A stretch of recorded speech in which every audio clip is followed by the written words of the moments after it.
The second race of the weekend for the Northern Ireland Saloons and Saloons is about to get underway. It's Darren McMullen on pole position after his race 1 victory earlier on this morning.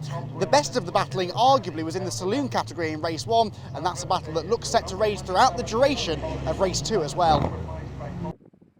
So a slight mix of the grid this time around then. Darren McMullen is now at the wheel of the number 17 car, and he is on pole position, with Brian Berry and Barry English second and third, a reversed grid therefore for the Seats. In the Saloons, it is Matt Linus on pole position in his Clio, Gavin Kilkey's rear-wheel drive BMW alongside, then Donald O'Neill and Johnny Smith with Greer Ray, the fast-starting Greer Ray, fifth for this one, ahead of Keith Ray and Luke Baxter in the Civic.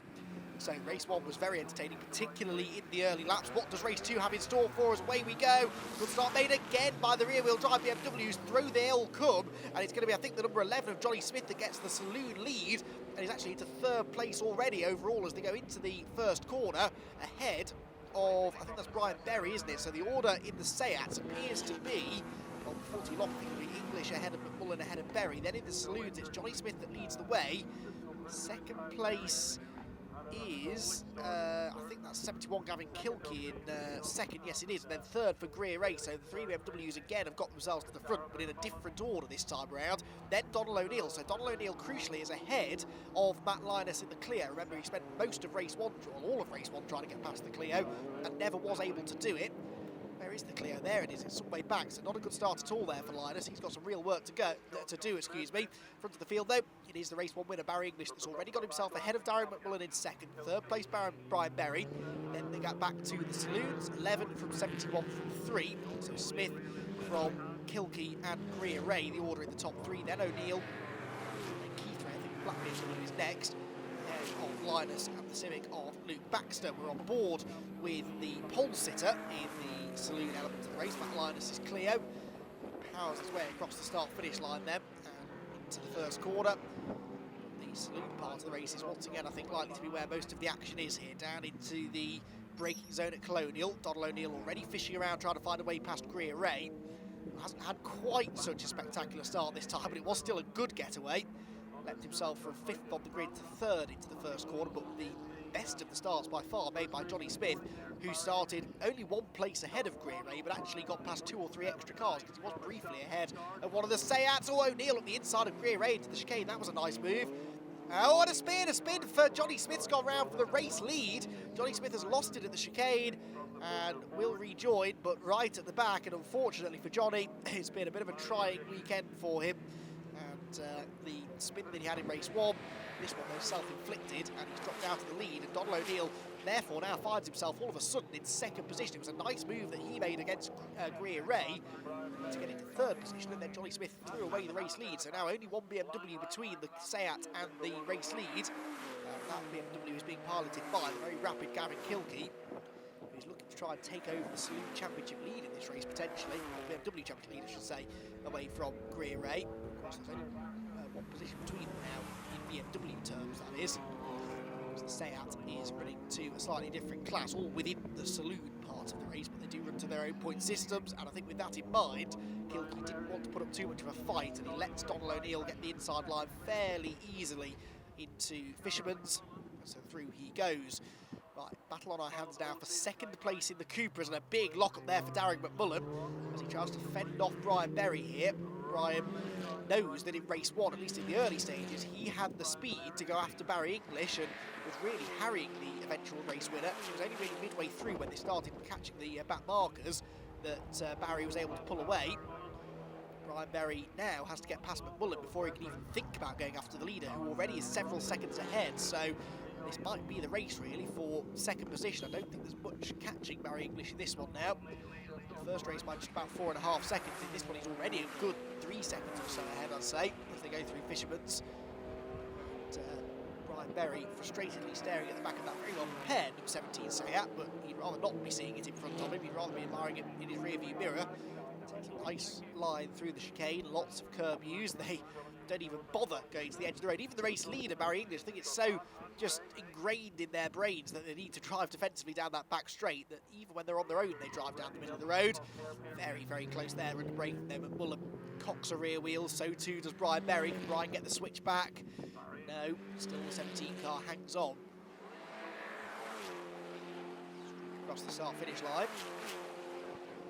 Beautiful sight they make, absolutely nose to tail, these two. Through Debtor's dip once again, and Barry English, this very common sight to Barry English with his headlights ablaze, trying to get past somebody, but just not able to do it. He spent the entirety of the first half of race 1 staring at the rear bumper of Barry English's car. Now he's seeming to have similar difficulty in getting past Darren McMullen too. Mullen in the 17 machine, well at the moment, not overly defending, just driving down the inside of the road when he needs to. This is the part of the circuit where Berry seems quicker through the chicane, and that is the right place to be quicker, because that means you can start to tee up and move down at the hairpin, but he's not close enough.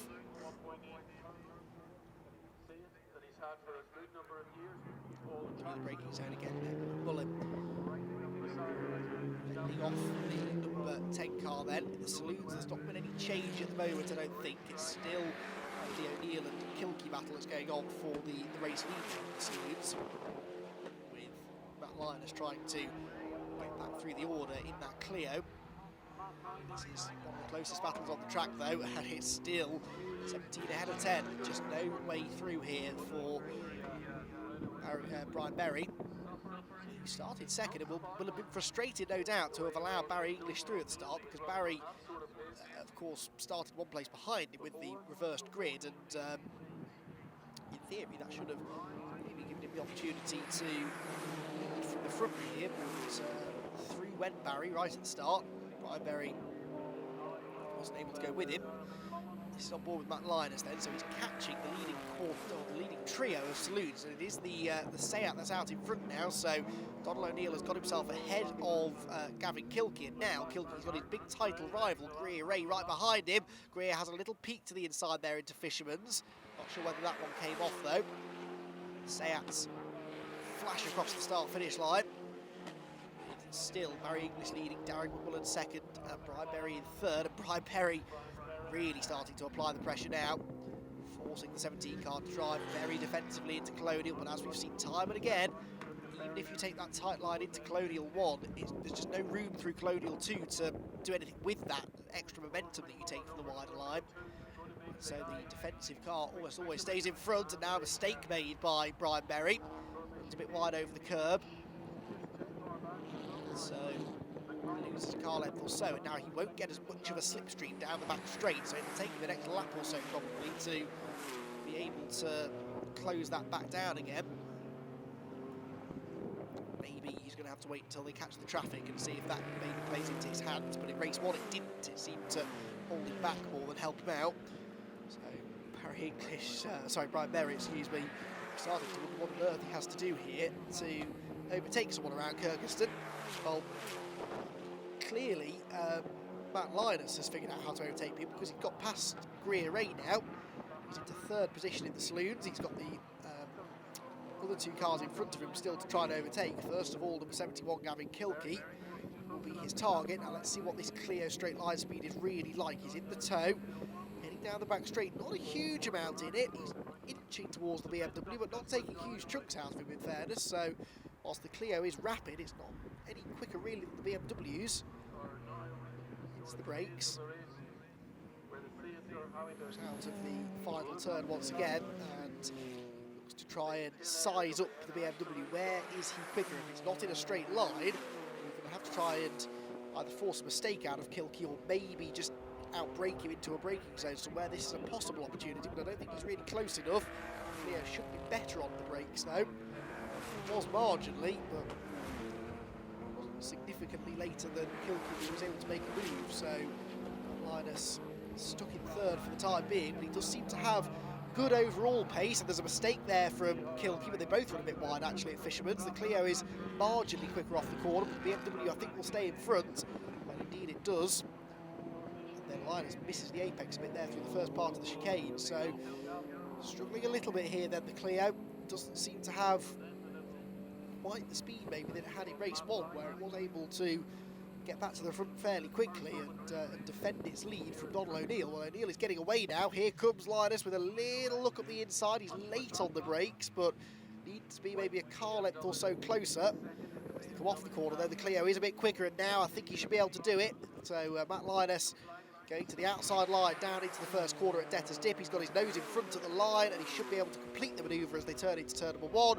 There is O'Neill, there is Linus into second position, so he's ahead of Gavin Kilkey now. Now, I'm sure, set off after the leader of the race, which is still Donald O'Neill.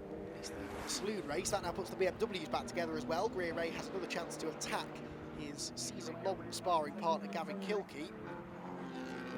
They go through Fisherman's again, and instantly, as soon as he saw Kilkey lose that position, he was straight on the case, wasn't he? And pulls onto the rear bumper now of the 71 car. Throughout this season so far, Kilkey won the first 2 races of the season. Then the third round, it was Greer Ray that did the double. In fact, he won 4 races on the trot through May. And then Kilkey had a non-finish, in fact, in the June meeting here at Kirkistown. Neither of them have won, though, for about 3 or 4 races now, so it's about time, they will say, that they got back to the front. Well, here is the man right at the front of the field. That's Barry English scything his way through in the Cupra, putting a lap on the leading Saloon cars. Now, might this possibly open up an opportunity for Matt Linus to attack Donald O'Neill? Well, no, because he's going to let English go and then hope that Barry maybe opens the door for him. Donald O'Neill needs to be careful here. There's a gap on the inside. English goes for it. Now, how close is Matt Linus? Not close enough is the answer. So O'Neill withstands that little move easily enough. Matt Linus has really dropped back now, back into the clutches of the 2 BMWs, who themselves are nose to tail. Heading into the chicane once more, and a wayward line there for Kilkey. Greer Ray will surely carry more speed down the back straight as a result. The other 2 Cupras not that far back either, so we're going to play into this battle. How will it all settle out there? That's the question. Onto the brakes they go. Greer Ray looking up the inside of Gavin Kilkey, and he's late on the brakes. He might just have been able to make that stick. Yep, Greer Ray's gone through. Into third position he goes in the Saloons, and make sure not to run too wide on the exit as well. Kilkey, though, does get a slightly better exit, but then you've got the Cupra pulling alongside as well of Darren McMullen. Then 3 abreast across the start-finish line. McMullen does put a lap on them, but what's going to happen with the BMWs? Has Kilkey been able to go back through? Yes, he has. So Greer Ray, just as soon as he got third place away, ends up handing it straight back again at the end of the straight, and Kilkey now ends up getting the number 3 Cupra of Brian Berry between them briefly, and Brian not being waved through all that easily. Now he makes the move stick. See the performance differential there, how much quicker that Seat is in a straight line. Later on the brakes, more mid-corner speed for the extra downforce that it carries. So it's fairly easy in a way for them to get through. But with that speed differential, they can sometimes catch the back markers a little bit unawares. That almost looked to have happened there, but they survive it okay. Now he goes to put a lap on the side-by-side battle for the Saloon lead. The Clio of Matt Linus moving alongside Donald O'Neill here into the braking zone. The Seat, the green Seat that is, on the inside line. Now this is a complete role reversal from race 1, where it was the Clio defending from the Seat. This time it's the Seat in front, so where does the Clio have an edge? I suspected in race 1 that the Clio was a bit quicker in a straight line. Well, if that's the case, and Linus now has a slipstream, he should be able to make fairly light work of Donald O'Neill's Seat, but he's not got through yet. All of the Seat Leon Super Cobras have now put a lap on them, so there's no more lappery to be dealt with for the time being. Into the last third of the race again now. Linus needs to start really thinking this through. Where is the best opportunity to make the move? The Seat looks really strong through this chicane, or at least it did earlier on in the race. What's the run like this time? Linus, we're on board with him now, so we'll see who takes more curb. Pretty even on the way in. Slightly tighter line actually by Linus through the second part, but actually O'Neill still comes off the corner better. Now we're in the slipstream. Are we catching the Seat? Not that noticeably, in fairness, so Donald O'Neill's found a bit of extra performance from that 1.8 litre turbo Seat engine, but so much later on the brakes is the Clio. Oh, it's too late on the brakes, and straight on at the hairpin he goes, and he will lose second and third positions potentially, certainly second place, because Gavin Kilkey's gone through, and now Greer Ray pulls up alongside as well to try and move back into P3, so Matt Linus, just a mistake there, forced himself almost into the error. He should be able to fight back, I think, on the inside of Greer Ray into Debtors Dip, which indeed he does. So he's still third, but there's now a car between himself and Donald O'Neill, the race leader, which he now once again has to get past. And I don't know that he's going to have enough time to do that. So late on the brakes there, just trying to do something about the Cooper in front, and in the end couldn't stop his own car. So Matt Linus back down into third position. They've both sort of held each other up there now, so actually Gavin Kilkey's a bit closer to Todd O'Neill than he was a couple of laps ago. Linus has what to do once again. He managed to get past Kilkey reasonably quickly earlier on. We didn't see the move, but it didn't take him long. He was through within a lap or so, so we're hoping to recreate that again here if he can. Down into the braking zone, he's looking to the inside again. Clear once more. This time it looks like he will make the corner. Wasn't actually late enough on the brakes to complete a manoeuvre there. The BMW drifts a bit wide though, so the Clio attacks once more in a straight line, and it should be able to drive straight through here. I think it's got his nose in front again, and just as we saw in race 1, it's able to drive past Gavin Kilkey in a straight line. So just like that, Linus is back into second place just over a lap after he lost that second position, and still not that far behind Donald O'Neill. So O'Neill certainly not home and dry in this one just yet. Into the Fisherman's right-hander. Again, a little bit wide, but seems to carry good momentum from these wide lines, almost as if it's an intentional sort of driving style. Leader comes through though. We're going to see the last lap board this time. Yes, we are. So Barry English looking good for the double here.